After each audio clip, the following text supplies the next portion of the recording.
Hello, science enthusiasts. I'm Jason Zakowski. And I'm Chris Sikowski. We're the pet parents of Bunsen, Beaker, Bernoulli, and Ginger. The science animals on social media. If you love science and you love pets, you've come to the right spot. So put on your safety glasses and hold on to your tail.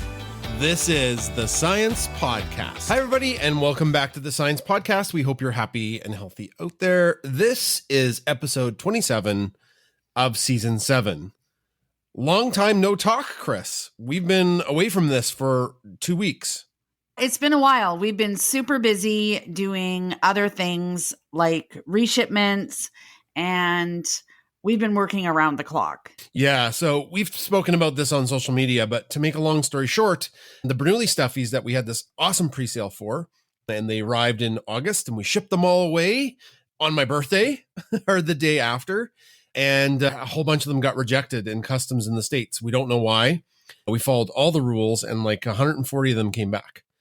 So we had to catalog and spreadsheet and then resend them and do the tariffs and the new shipping to the States. We wanted everybody to get their stuffy.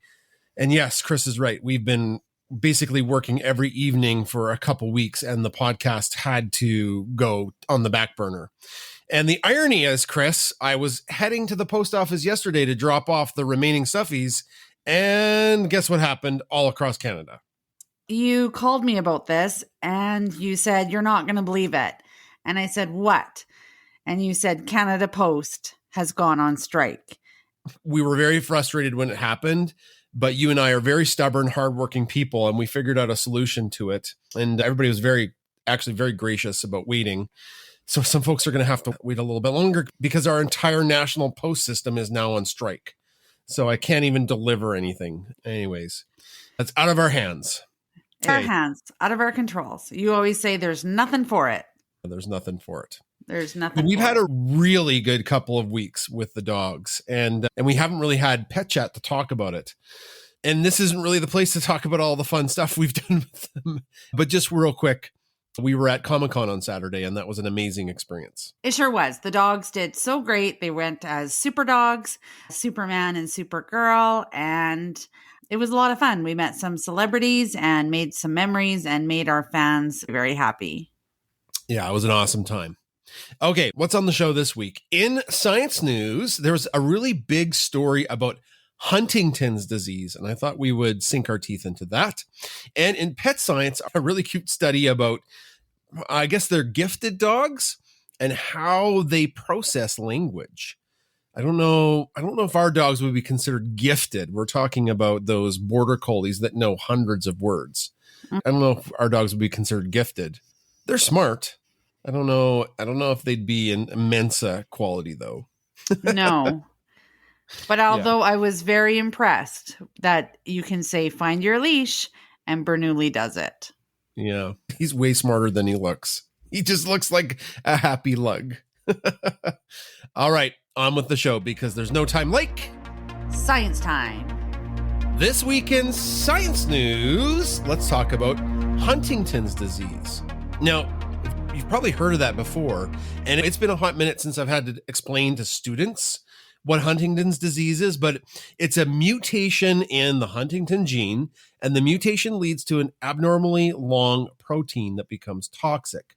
It's autosomal dominant. So that means a child of somebody with Huntington's disease has a 50% chance of inheriting. So it is extremely genetic. Now, some of the symptoms involve involuntary movements. Your muscles get stiff and you have difficulty with voluntary movements. You have trouble speaking, swallowing, and have coordination issues. And it's progressive. You have cognitive decline with psychiatric symptoms. So the disease is fatal, which is really sad, and currently has no cure. And the kicker to it is, this is the thing that I have to explain to students because they're always like, if you have Huntington's disease, why don't you just choose not to have kids? Because it's a flip of a coin to pass it on. And the problem is patients develop the symptoms in mid-adulthood. You probably have started a family by the time you're diagnosed with it. And then it's a very progressive disability and an early death. About 7 in 100,000 people suffer from Huntington's disease. But Jason, there's been an experimental gene therapy trial, and it's pretty much a breakthrough announcement. On September 24th, so very recently, some results from a small clinical trial of gene therapy were announced. And you know what? It generated some excitement and some hope since, as you said, Huntington's disease usually carries only grim news. Yeah, it's bad. It's bad news. So how the therapy works is the therapy uses microRNA, which are tiny RNA fragments that actually prevent the Huntington protein from forming. And these RNA molecules were delivered using a viral vector, which was injected directly into the brain, which is different than the previous methods that they used to maybe combat or study Huntington's disease. And so what happens is the virus, in quotations, infects the neurons and reprograms them to continuously produce microRNA that blocks that toxic Huntington production, so preventing that long protein from forming.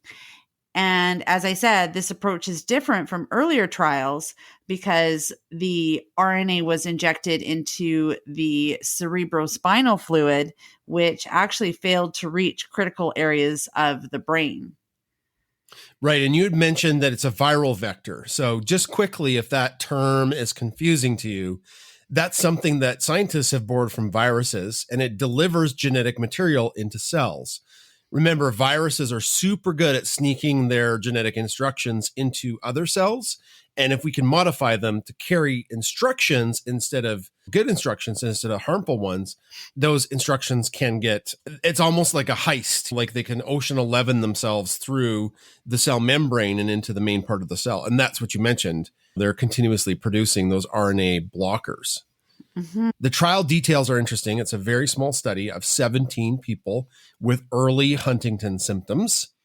The surgery was no joke. It lasted 12 to 18 hours. And the viral vectoral payload was injected into 3 different brain sites per hemisphere. Of those 17, 12 patients were monitored for 36 months.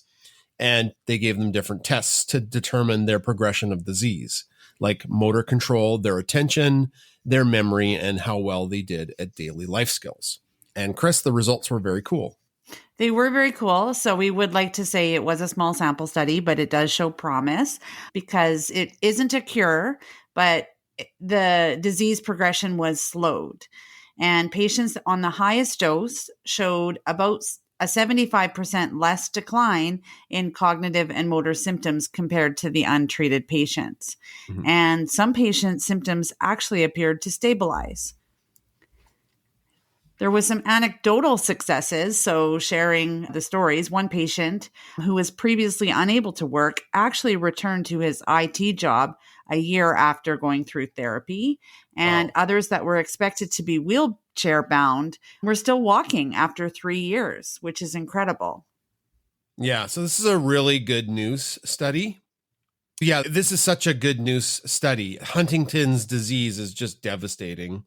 Yeah, Jason, for sure. There were some limitations and definite challenges to the method that they used. Of course, a limitation is the very small trial size of 17 patients, and their results actually are not yet peer reviewed or published. And you mentioned the brain surgery being no joke. It was invasive. It's invasive brain surgery. And unfortunately, treatment will likely be extremely expensive because each dose was custom made and the regulatory approval is still pending. It hasn't been given a rubber stamp. But there's some broader implications that are positive because this could inspire similar approaches for other neurodegenerative diseases like Parkinson's and other viral vector therapies that are already approved for rare disorders. MicroRNA delivery is considered relatively easy to adapt to these other conditions. So this could be the low-hanging fruit to nail off some of those other degenerative diseases, slowing the decline of people that have them. Yeah, and it gives hope. Patients and their families did express hope after having decades of despair. And that's what's still in Pandora's box. We've had a hard week, and the news out there sometimes isn't good. This is definitely a good news story. That's science news for this week. This week in pet science, let's talk about some really smart dogs and how they process language. How many words do you think Bernoulli, Bunsen, and Beaker know? Do they know a lot of words? I think they do. I think they do. I think they know the key words like walk and water and food and bathroom and outside and want to go on the deck and I'm going to spray you with water and Bunsen will run away. Because I was just thinking today they're really muddy. I don't know what to do about that. They're when you tell them in advance, some of them they're like, I don't want to really want to do that. The creek is really muddy. I don't know which of the three of them knows the most words. I want to say Bernoulli, honestly. Bernoulli may know the most words of the three. He might. I don't know. We just talk to them and we play with them. And you know what? I think that might be because Bernoulli's the most interactive with toys. Whereas Beaker and Bunsen will just leave them. Like Bunsen's like, I have zero interest in that until I do. But that interest is few and far between. And Beaker likes a few select toys, but Bernoulli actually engages in play. And he's really quite funny. When he was getting picked up from doggy daycare, they had a basket of free toys. And once he was told once that he could have some of these free toys, he took one every day. And I hated that.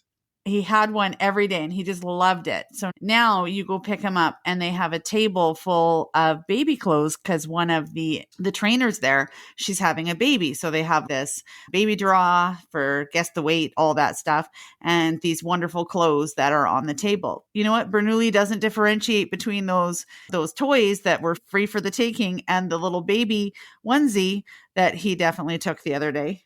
And I was like, oh no. It was funny, but also that's not such funny. That's a Bernoulli thing to do. Such a Bernoulli thing. And then I got it away from him and then he went back to the table and got a different one. So it was a thing. He's crafty. He's into things. Yeah. All right, let's get to the study. This study shows that some dogs actually mentally label toys based on how they're used in play.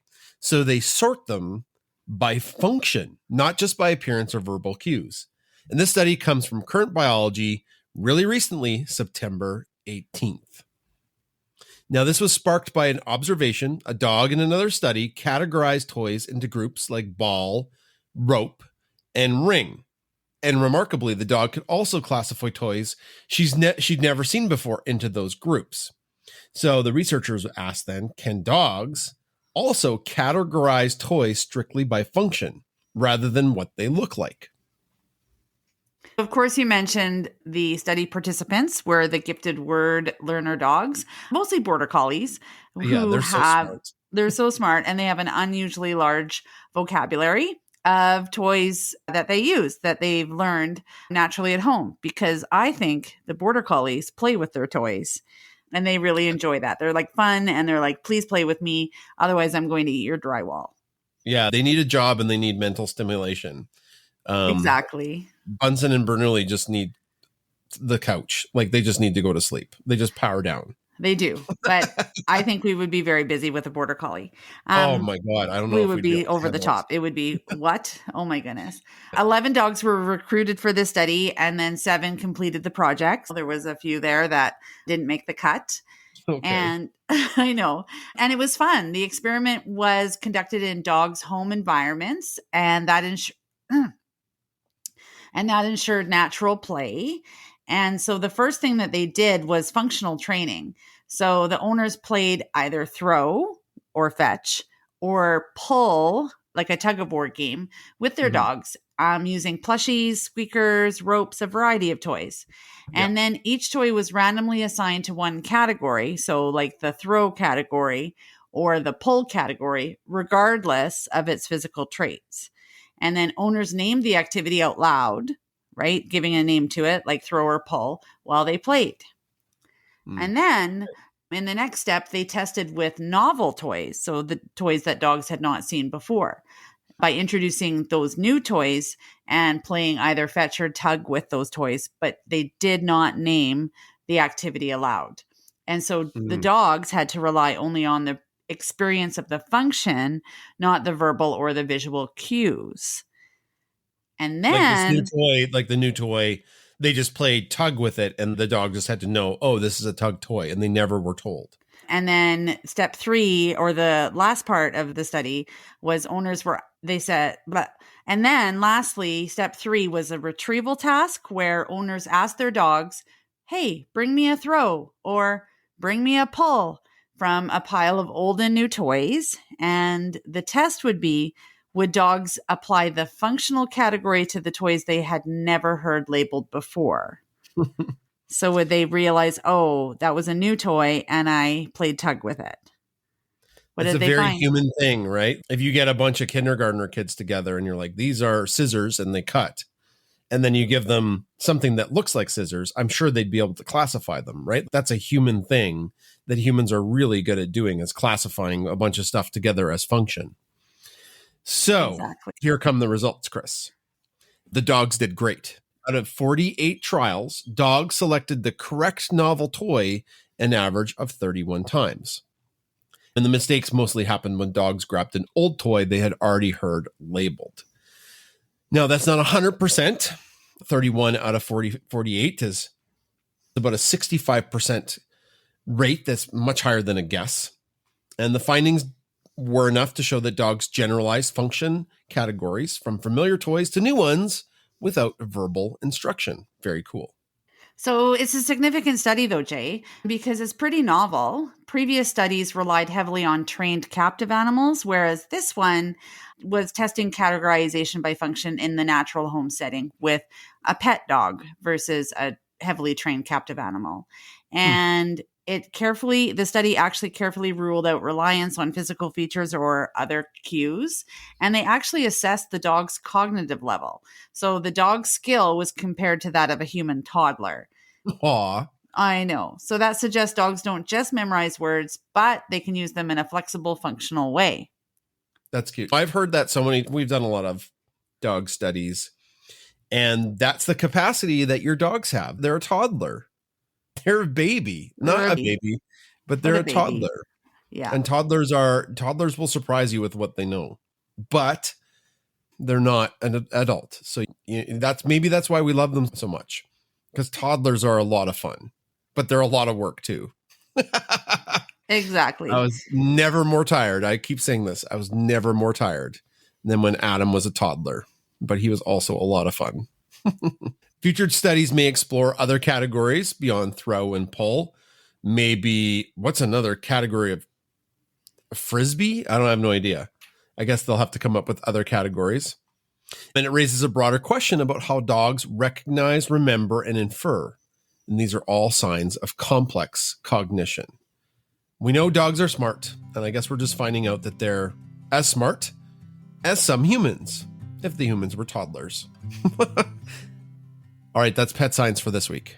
That's it for this week's show. Thanks for coming back week after week to listen to the Science Podcast. And a shout out to all the top dogs. That's the top tier of our Patreon community, the Paw Pack. You can sign up in our show notes. All right, Chris, let's hear those names that are part of the top dogs. Amelia Fettig, Ree Oda, Carol Hanel, Jennifer Challen, Linnea Janik, Karen Cronister, Vicky Otero, Christy Walker, Sarah Bram, Wendy, Diane, Mason and Luke, Helen Chin, Elizabeth Bourgeois, Marianne McNally, Catherine Jordan, Shelley Smith, Laura Stephenson, Tracy Linebaugh, Anne Uchida, Heather Burback, Kelly, Tracy Halbert, Ben Rather, Debbie Anderson, Sandy Breimer, Mary Rader, Bianca Hyde, Andrew Lynn, Brenda Clark, Brianne Hawes, Peggy McKeel, Holly Burge, Kathy Zerker, Susan Wagner, and Liz Button. For science, empathy, and cuteness.